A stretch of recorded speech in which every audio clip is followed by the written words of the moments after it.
All praise, glory, and now is most certainly due to the Most High, the God of the patriarchs Abraham, Isaac, and Jacob, and peace to you in the name of Jesus. This is your brother Elisha Israel of the household of faith, and I count it truly a blessing each and every time that I can come before you to preach the word of God.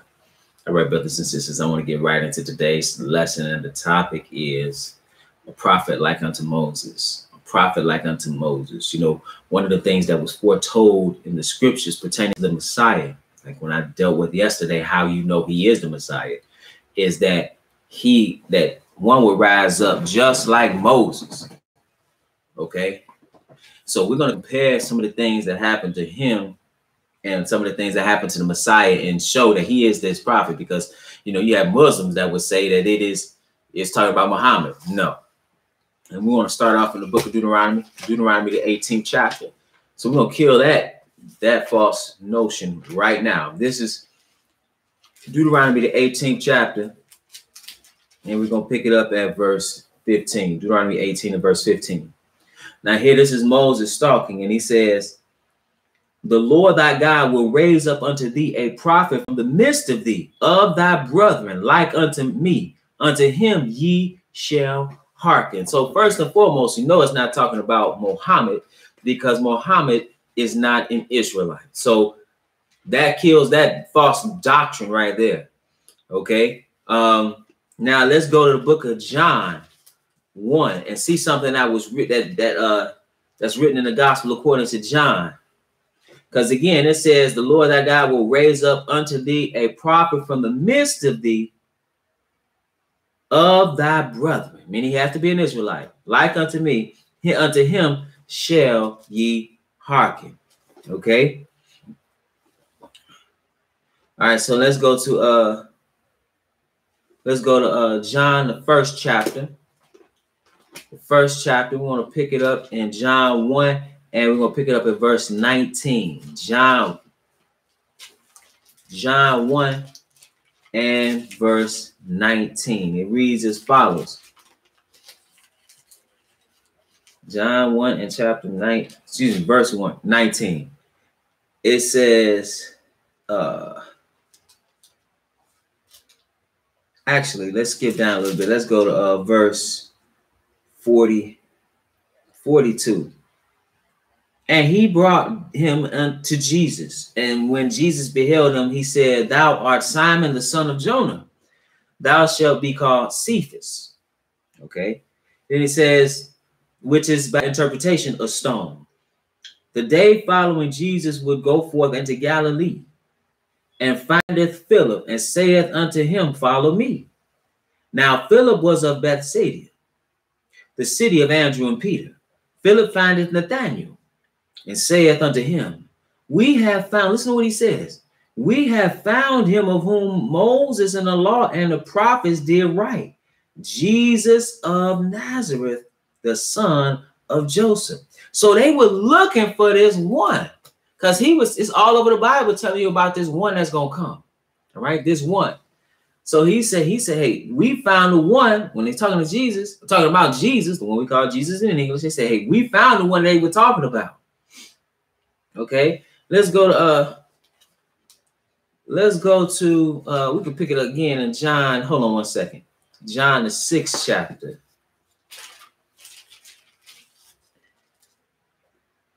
Okay, let's pick it up in John, the 6th chapter. And this is John 6 and verse 1. John 6 and verse 1. Because remember what we read in Deuteronomy, the 18th chapter and the 15th verse about that prophet that was going to come. It says in verse 14, "Then those men." Now this is after. Well, let me just pick it up a little bit. Let me go up a little bit further. In verse 12, it says, "When they were filled, he said unto his disciples, Gather up the fragments that remain, that nothing be lost.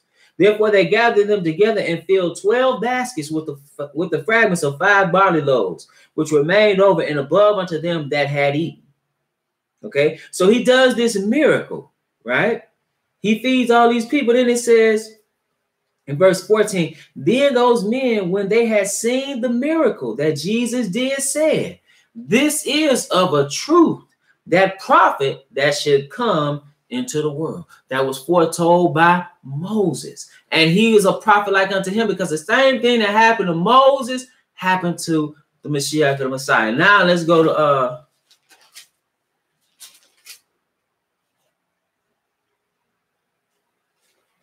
to Exodus, the first chapter, and let's see what was going on during his birth, during the birth of Moses. This is Exodus around that time. Exodus, the first chapter.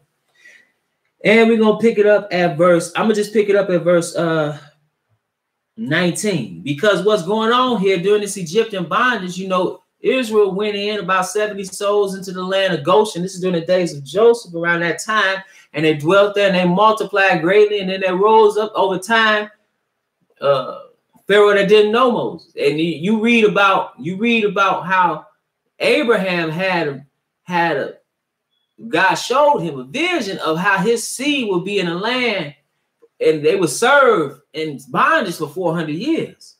Okay, so now they're in bondage and now genocide starts to take place.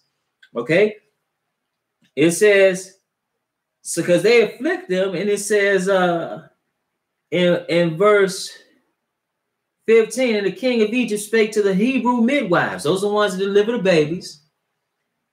It says, and the king of Egypt spake to the Hebrew midwives, in which the name of the one was Shipra and the name of the other Puah. And he said, when ye do the office of a midwife to the Hebrew women, and see them upon the stools, if it be a son, then ye shall kill him. But if it be a daughter, then shall she live. Now you got genocide. They killing the sons. Why are they killing the sons? Because the son carries the seed. Biblically speaking, you are what your father is. The woman is like the earth. The father is the husband or the one that has the seed that's put in the earth. Okay? And that seed is nurtured or brought forth by the earth. So it is with the woman. You got people running around here talking about you know, the black woman is God in the sense that she is literally God. And no, you understand, it was man here first. And the seed, the life is, woman is incubates life. That's what people fail to realize. That even though it's obvious in their face, the women incubate life. The life, though, is in man. The seed is in man. And not saying you don't need both. Don't get me wrong. What I'm saying is the woman incubates. Okay? So the reason I say that is because when you look at instances of genocide, what happens? They kill the males and they take the women, and you will see a lot of instances mass rapes of women. Look at what happened in Rwanda.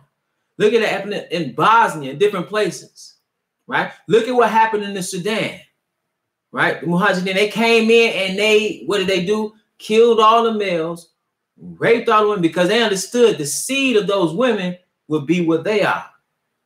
So the lineage now many, according to quote unquote Jewish traditions, they use a maternal, they go through the line of the woman. You can't, that's not biblical.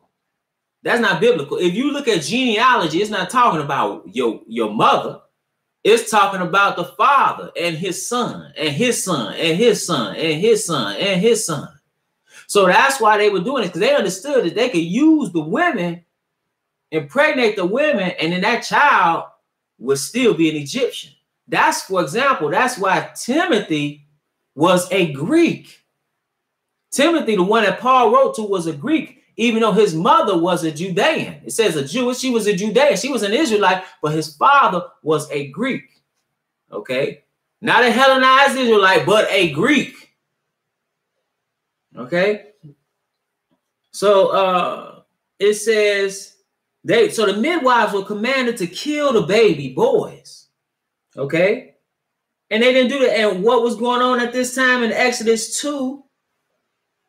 It says in verse 1, and there went a man of the house of Levi and took a wife, a daughter of Levi, and the woman conceived and bare a son. And when she saw him that he was a goodly child, she hid him 3 months. Now this is Moses' mother and father. Now these are the conditions that he was born under. Now they got so bad that she just had to float him down the river. And it says in verse 5, and the daughter of Pharaoh came down to wash herself at the river, and her maidens walked along by the riverside. And when she saw the ark among the flags, she sent her maid to fetch it. And when she had opened it, she saw the child, and behold, the babe wept, and she had compassion on him and said, this is one of the Hebrews' children. Okay. And then Miriam, who was his sister, she was following to see what would happen. And she said, you want me to get the mother so she can nurse him? So, and she paid the way. So she got paid to nurse her own child, but then that child became Pharaoh's daughter's child and was raised according to their traditions, even though he understood who his brother was. And it says in verse 10, and the child grew, and she brought him unto Pharaoh's daughter, and he became her son, and she called his name Moses or Moshe. It says, and she said, because I drew him out of the water. Okay, now, so he was born under what? Under tumultuous circumstances. And when you look at it, just to show you, like I always say, this thing's going on the physical plane. This thing's going on a spiritual plane too. Let's go to Revelation, just real quick. The Revelation, the 12th chapter. I want to read one verse here. Revelation 12, and we'll pick it up at verse 4. Well, verse 1, it says in Revelation 12 and 1, because here it's talking about Israel. It says, and there appeared a great wonder in heaven, a woman clothed with the sun and the moon under her feet, and upon her head a crown of 12 stars. This woman this is symbolic, this is figurative. This woman is Israel.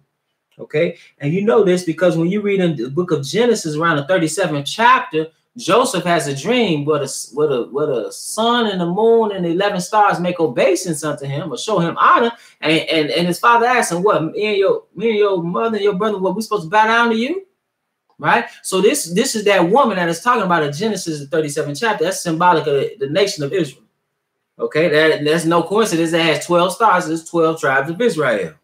And it says, and she being with child cried, travailing in birth and pain to be delivered. Okay, so now in verse 4 it says, in this tale, this time about Satan, it says, and his tail drew the third part of the stars of heaven, and they cast him to the earth, and the dragon stood before the woman, which was ready to be delivered for to devour her child as soon as it was born. So now Satan is the serpent, or the dragon, excuse me, which in verse 9 we know that's Satan, because it says that great dragon was cast out, and the great dragon was cast out, that old serpent called the devil and Satan, which deceived the whole world. He's on the earth, and he was trying to devour the child. But how was he trying to devour the child? See, let's go to Matthew, the 2nd chapter. Matthew, the gospel according to Matthew, chapter 2. And let's find out what was going on when he was born. This is Matthew 2 and 1. It says, now when Jesus was born in Bethlehem of Judea in the days of Herod the king, behold, there came wise men from the east to Jerusalem, saying, where is he that is born king of the Jews? We have seen his star in the east, not come to worship him. When Herod the king had heard these things, he was troubled, and all Jerusalem with him. Okay, and he wanted to know where he would be born. And it says in verse 5, and they said unto him, in Bethlehem of Judea, for thus it is written by the prophet. That's in the book of Micah, chapter 5. It says, and thou Bethlehem in the land of Judah art not the least among the princes of Judah, for out of thee shall come a governor that shall rule my people. The whole Bible is telling you about this one that's to come. Now let's skip down a little bit, because now he tells him, go, and when you find him, tell him about, tell me, because I want to worship him. But they are warned that he doesn't want to worship him because he's a megalomaniac. He looks at this as a threat to his rulership. So they are warned, and they don't return. So when he's mocked by them, he does something. Verse 16, and he said, prophet like unto me. So the same thing that happened to Moses. Moses was born during a time of genocide, and he was literally hid within the Egyptian household of the Pharaoh. This is Matthew, the 2nd chapter, verse 16. Then Herod, when he saw that he was mocked of the wise men, was exceeding wroth, and sent forth and slew all the children that were in Bethlehem and in all the coasts thereof, from 2 years old and under, according to the time which he had diligently inquired of the wise men. That's why he said, who shall declare his generation? His generation was cut off. In this instance, those of his age in this particular area. Then was fulfilled that which was spoken by Jeremy the prophet, or Jeremiah the prophet, saying, in Ramah was there a voice heard, lamentation and weeping and great mourning, Rachel weeping for her children that would not be comforted because they are not, because there is this genocide. Same thing. He said, a prophet like unto me, him shall ye hear. Because the same thing that happened to Moses was the same thing that happened to Jesus. Okay. Now let's go to let's just show you another example. I'm just going to go through a few because there are many. We want to go back to the book of, let's go to let's see. Let's go to Numbers, the 12th chapter. Numbers, the 12th chapter. Both of them hidden in Egypt. Exodus, the 12th chapter. And then there was people that say, well, see, that whole thing is just a concoction of or retelling of Egyptian mythology. Brothers and sisters, don't believe that nonsense. Because when you break down Egyptian mythology and what they're claiming, right? And relay that or compare that to the scriptures, there is no comparison. I've done that. I've broken that down in if you look at the archives, I've broken that down. But Exodus 12th chapter, we want to pick it up at verse, I said Exodus 12. Let's go to Numbers 12. Numbers 12. Numbers 12, because we're going to see something about their character. He said, like unto me. Now, this is Exodus 12 and verse 1. Exodus 12 and verse 1. It says, and Miriam and Aaron spake against Moses because of the Ethiopian woman whom he had married, for he had married an Ethiopian woman. Okay, now, Moses married an Ethiopian woman. He already had, if you read, you put it together, he had one wife, then he marries this other wife. Okay. And she is an Ethiopian. And so they have an issue with that in verse 2. And they said, hath the Lord indeed spoken only by Moses? Hath he not spoken also by us? And the Lord heard it. Now he heard. Now this is the one he chose them. It says, now the man, Moses, was very meek. Now, wait a minute. What is meek? It means to be humble. It said, now the man Moses was very meek. Above all the men which were upon the face of the earth. Now, granted, he's doing all these things through the power of God, but it says he had meekness, right? But it also said, hey, one's going to be raised up like unto me, him shall ye hear. Let's go to Matthew, the 11th chapter, and see something that's said about the Messiah. Matthew, the 11th chapter, and we're going to pick it up. Peace to all the people that's on here. Matthew, the 11th chapter, and verse 20. I'm going to pick it up at 28. Concerning himself, the Messiah says, come unto me, all ye that labor and are heavy laden, and I will give you rest. It says, take my yoke upon you and learn of me, for I am meek and lowly in heart, and ye shall find rest unto your souls. What did he say about himself? He said, I'm meek and lowly in heart. See, same kind of mentality. Same kind of mentality. And when you really understand, that's who Moses was talking to when he was in the mountain. He was talking to Jesus before he would manifest in the flesh. But he was meek. And this meekness was foretold. This is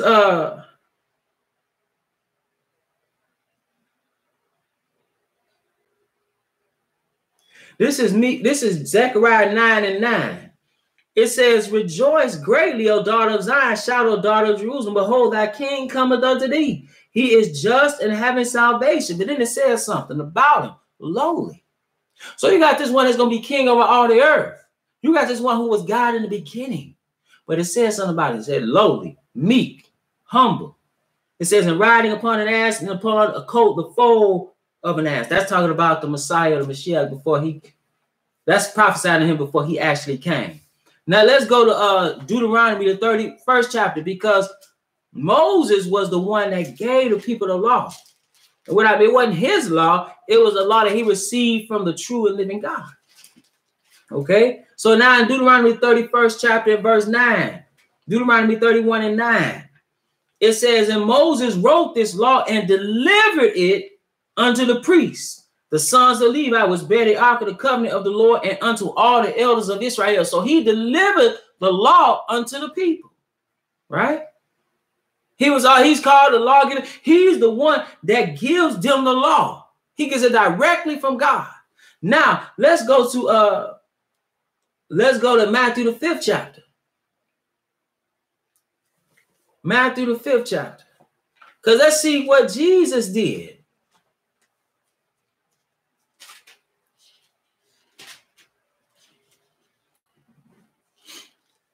Hold on one second. I want to see something else.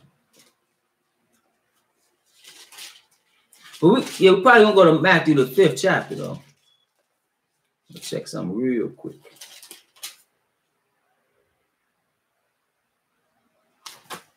Matthew the 5th chapter, and we want to pick it up at verse Matthew the 5th chapter, verse 17, because one gives the law, right, to the people, and one expounds on the law.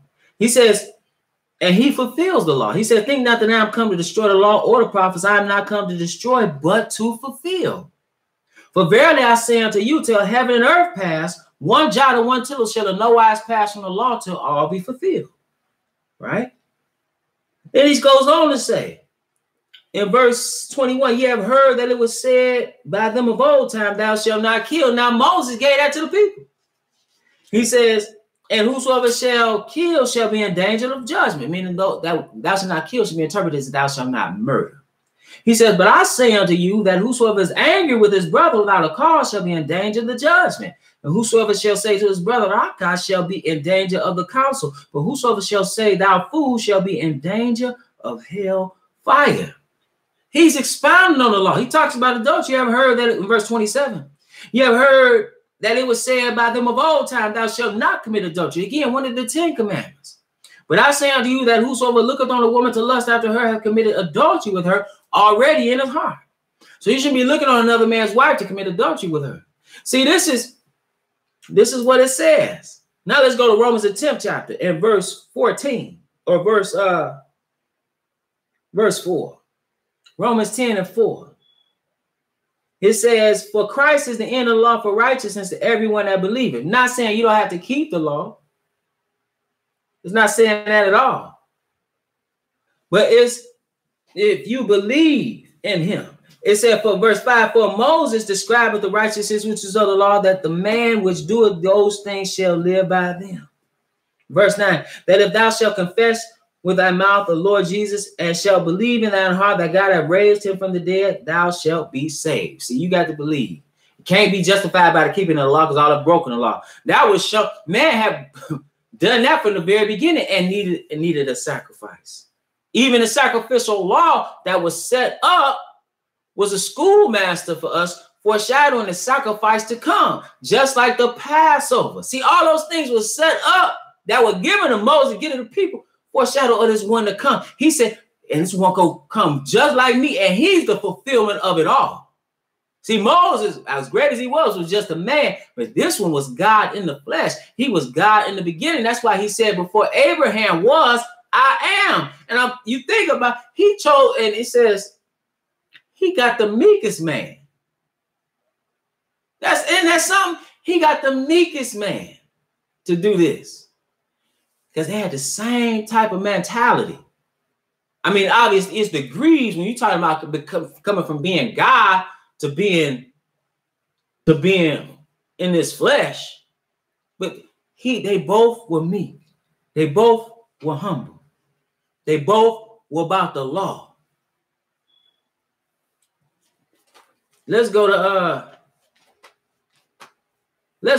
Exodus, the 32nd chapter, because both of them, brothers and sisters, were intercessors. This is Exodus, the 32nd chapter. I want to pick it up at verse 32. Exodus 32 and verse 7. Exodus 32 and verse 7. We want to pick it up here because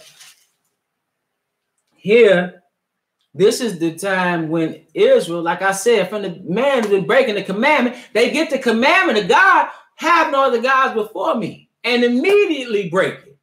They make the golden calf. And Aaron fashions the golden calf, and he said, these be the guys that brought thee out of the land of Egypt. And then they rise up to play, right? And the Lord hears, and he says something to verse 7, 32 and 7. It says, and the Lord said unto Moses, go get thee down, for thy people, which thou broughtest out of the land of Egypt, have corrupted themselves, right? So he said, those people, not my people, but those people that you brought out. You know, like when you want to claim somebody, they do something so bad, your cousin do something so bad, like, man, ain't that your cousin? Man, I don't know him. Somebody like, oh, yeah. You say, yeah, that's they say it's my cousin, but I don't know for sure. You know, that's how that goes. But it says, verse 8, they have turned aside quickly out of the way, which I commanded them. They have made them a molten calf.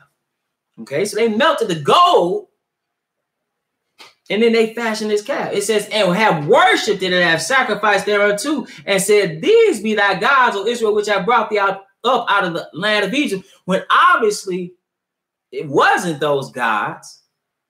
Even when the plagues, brothers and sisters, when the plagues were put on one party, Egypt and Israel, for the first 3, and then the remaining, but he was showing them how their gods were insufficient through the plagues that he put forth.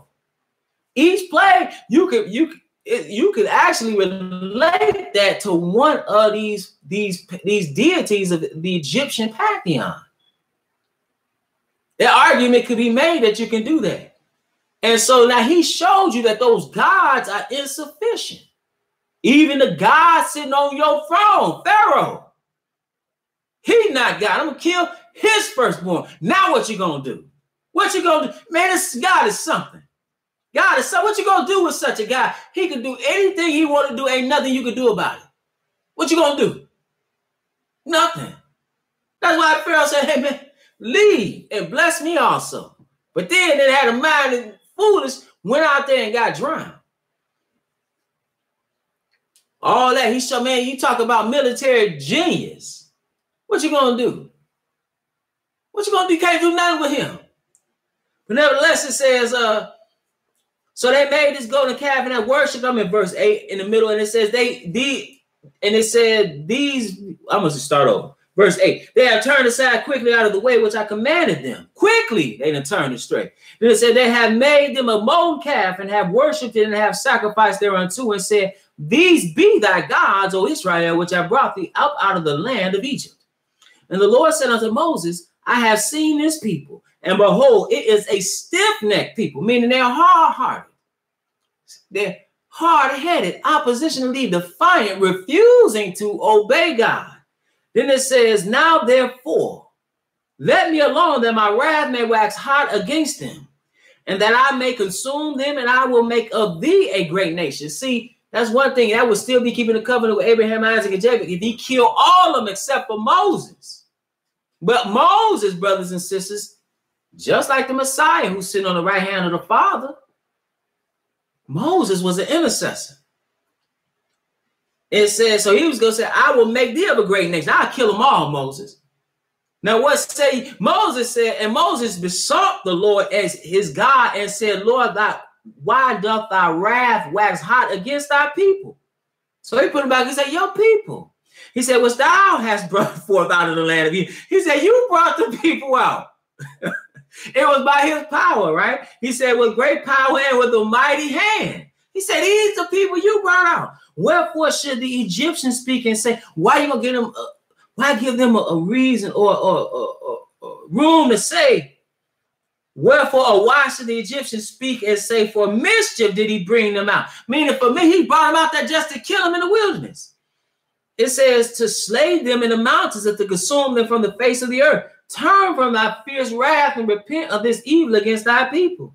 Remember Abraham, Isaac, and Jacob. So he's interceding. Now this, you got to think what kind of gumption you have to go to bat for some people before God. This not, with somebody with all power. This not some This is not some potentate, some president, some king of man.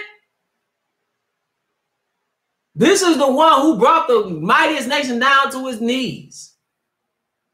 And he said, remember Abraham, Isaac, and Israel. So he's interceding. Thy servants whom thou swearest by thine own self, and saidest unto them, I will multiply your seed as the stars of heaven, and all this land that I have spoken of will I give unto your seed, and they shall inherit it forever. And the Lord repented of the evil which he brought to do unto the people. So now he repented of that evil that he was going to do. Verse 30, and it came to pass. And it came to pass on the morrow that Moses said unto the people, ye have sinned a great sin, and now I will go up unto the Lord. Peradventure, or perhaps I shall make an atonement for your sin. So now he's trying to make an atonement for the sin of the people. And Moses returned to the Lord and said, oh, this people have sinned a great sin, and have made them gods of gold. Yet now, if thou wilt forgive their sin, and if not, blot me, I pray thee, out of thy book which thou hast written. And the Lord said, no. He said, it don't work like that. He told him, and the Lord said unto Moses, whosoever hath sinned against me, him will I blot out of my book. But understand the intercession. He's going to back, willing to lay down his life for the people. Now let's go to Romans, and this will be it. Romans, the 8th chapter. Well, might be it. Who knows? Romans, the 8th chapter. In verse 34. Romans, the 8th chapter, in verse 34. It says, one verse, it says, who is he that condemneth? It is Christ that died, yea, rather that is risen again, who is even at the right hand of God. And what is he doing? Who also maketh intercession for us. Again, you see the similarities between the two. You see the similarities between the two, brothers and sisters. They're going to go to one more place.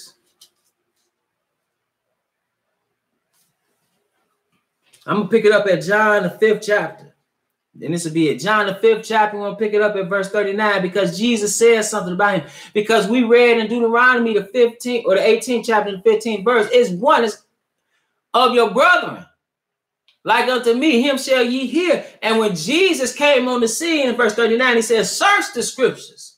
For them you think you have eternal life, and they which testify of me. They telling you about me. Then he says something else. He says in verse 46, for had ye believed Moses, you would have believed me. Then he says, for he wrote of me. And that's who Moses was writing about when he's talking about that prophet like unto me. And with that, brothers and sisters, I want to remind you that we're at the Household of Faith, meet every Sabbath at 5925 West 25th Avenue in Gary, Indiana, at 1 p.m. Central Standard Time. We also live stream right here on the Israel Teach YouTube channel, as well as on our website at www.israelteach.org. If you've been edified by the ministry, we invite you to make a donation to the ministry. All the proceeds, 100%, go to the work of the ministry. 100%. We don't get paid. 100% goes to the work of the ministry. Also, there are books available on Amazon for purchase, which you can see in the banner right on the front of the website. I mean, excuse me, on the Israel Teach YouTube page. I just want to remind people of that. And with that, brothers and sisters, it's always my prayer that you were edified. And peace again to everybody that's listening. I thank you for your time.